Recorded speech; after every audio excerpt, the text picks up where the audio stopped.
Salut tribu d'horreur! Au début du mois d'avril dernier, j'ai eu la chance d'aller voir Immaculate au cinéma grâce à Entracte Film, puis ayant été agréablement surpris par celui-ci, j'ai décidé de vous en parler dans une vidéo, so let's go!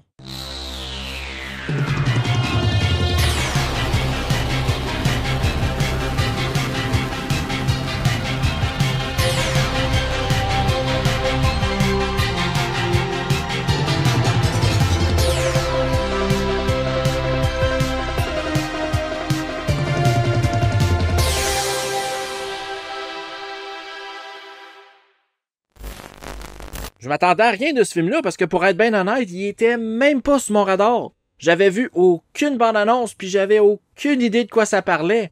D'ailleurs, je vais faire ma critique du point de vue de quelqu'un qui a pas checké les trailers. Oui, je les ai checkés après avoir vu le film, mais je trouve qu'il spoil beaucoup trop.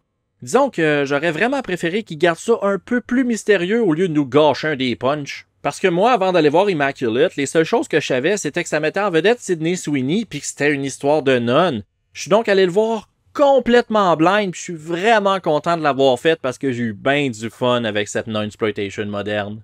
Le film raconte l'histoire de Cecilia, une jeune religieuse américaine jouée par Sydney Sweeney qui décide de rejoindre un couvent isolé dans la campagne italienne afin de s'occuper des religieuses en fin de vie. L'accueil est chaleureux puis tout semble parfait, mais elle réalise assez rapidement qu'il y a des choses pas catholiques qui se déroulent en coulisses, puis qu'elle joue un rôle majeur dans les plans machiavéliques de l'Église.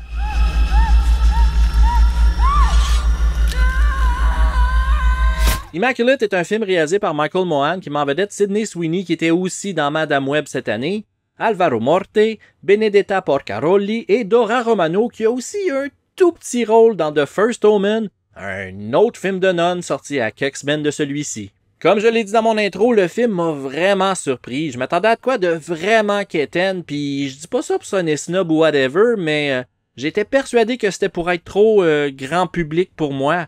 Genre que c'était pour être un film très aseptisé avec une chier de jumpscare à la The Nun de l'univers de The Conjuring, mais non! Avec Immaculate, on est complètement ailleurs pis c'est vraiment rafraîchissant. C'est une histoire qu'on pense avoir déjà vue 1000 fois, mais heureusement, il y a une petite twist à la fin qui rend le tout vraiment plaisant. Ok, peut-être pas pour le personnage de Cecilia, mais pour nous, fans d'horreur, c'est vraiment le fun d'avoir eu la chance de voir ça au cinéma parce que c'était assez fucked up. Disons que ça fait changement des crises de films de Marvel à la marde.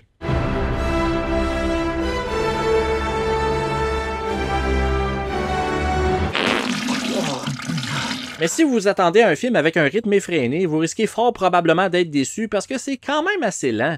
Ça commence avec une petite mise en contexte où on voit Cecilia arriver en Italie, puis après ça, c'est calme pendant un bon 30-35 minutes. Oui, il y a des choses étranges qui se produisent pendant le premier acte qui nous mettent la puce à l'oreille que ce couvent-là est peut-être pas aussi vertueux qu'il ne le paraît, mais j'ai l'impression que le manque d'action du début pourrait en rebuter plus d'un. Au moins, à la fin du premier acte, il y a un événement qui vient tout chambouler la vie de Cecilia, puis à partir de ce moment-là, le film devient vraiment intéressant. On veut savoir où l'histoire s'en va, puis qu'est-ce qui se passe dans ce foutu couvent, puis quand on a finalement notre réponse, le film prend une tournure encore plus folle. J'aime ça quand un film semble s'en aller dans une direction, mais qu'au final, il fasse un 180 degrés puis s'en aller complètement ailleurs en nous laissant bouche bée, puis je trouve qu'Immaculate l'a bien fait. Pis sérieux, je pense que vous devinerez jamais le punch. En tout cas, j'ai des gros doutes que vous soyez capable de guesser ça, mais si oui, je vous lève mon chapeau. Moi, personnellement, ça m'a crissé un gros sourire d'en face parce que c'était aucunement ce à quoi je m'attendais. Je vous en dis pas plus parce que je veux que vous ayez la même surprise que moi. Ça se peut que pour vous, ça casse plutôt que ça passe, mais je préfère pas vous spoiler plus que ça. Côté acting, j'ai trouvé ça bien correct. Il y a plusieurs scènes où Sydney Sweeney était très convaincante, dont une à la toute fin qui m'a quand même vraiment perturbé. Je sais qu'il y a une productrice hollywoodienne qui a dit récemment qu'elle est une très mauvaise actrice, mais moi, j'ai pas trouvé que c'était le cas. J'ai trouvé sa performance plus que serviable. Pis veut pas, c'est une non-exploitation, pas besoin de donner une performance digne d'un Oscar pour ce genre de film-là. Sinon, j'ai trouvé que les autres acteurs étaient bons, mais j'ai surtout aimé Alvaro Morte dans le rôle du prêtre parce qu'il était capable d'être hyper sympathique autant que fucking creepy. Dora Romano, qui joue la mère supérieure, elle était aussi très bonne. Tout comme Monsieur Morte, elle livrait une performance où elle était soit aimante comme une grand-mère ou détestable comme une marâtre. Pour vrai, j'ai rien à redire sur l'acting, tout le monde faisait bien sa job, pis y a pas de performances qui m'ont sorti du film parce qu'elles étaient mauvaises. Fait que je vois pas ben ce qu'on peut demander de plus de ce côté-là. Les décors, eux, sont sublimes. Le film a été tourné à la Villa Parisi à Rome en Italie, pis c'est magnifique. C'est une villa qui a été bâtie entre 1604 et 1605, puis son architecture en fait l'endroit idéal pour filmer ce genre de film-là.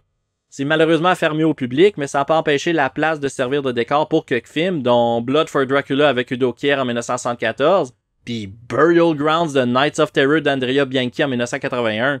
C'était donc un excellent choix pour Immaculate parce que ça ajoutait beaucoup à l'ambiance. Parce qu'en partie grâce au décor, l'ambiance est lourde et oppressante. Les couloirs du couvent sont accueillants et pleins de vie pendant le jour et pendant la nuit ils deviennent vides et sinistres, surtout lorsqu'éclairés que par une chandelle. Tu sais, c'est comme si la villa devenait un autre personnage pendant la nuit. Maquillé par la noirceur, on dirait un tout autre endroit. Sinon, pas ça, il y a que kills pendant le film pis sont assez satisfaisants. Non seulement parce qu'il y a une dimension religieuse à ceux-ci, sérieux du symbolisme pas subtil en veux-tu, en v'là, mais aussi parce qu'ils sont quand même pas gore. Disons que c'était vraiment plaisant de voir des personnages que j'ai détestés pendant plus d'une heure finalement avoir ce qu'ils méritaient. Dans tes dents, mère supérieure. Et pour terminer, la fin est vraiment surprenante. Comme je l'ai dit, il y a un twist qui amène le film complètement ailleurs pour une finale assez intense. Je la compare un peu à la fin de Pearl de Ty West où le personnage de Pearl sourit en silence en regardant la caméra pendant un bon 5 minutes de malaise, sauf qu'ici, Sydney Sweeney est tout sauf silencieuse.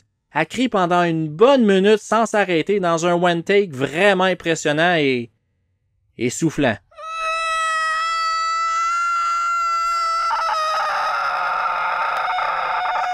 Immaculate sera probablement pas mon film de l'année, mais il va se tailler une place importante dans les bons films d'horreur de 2024.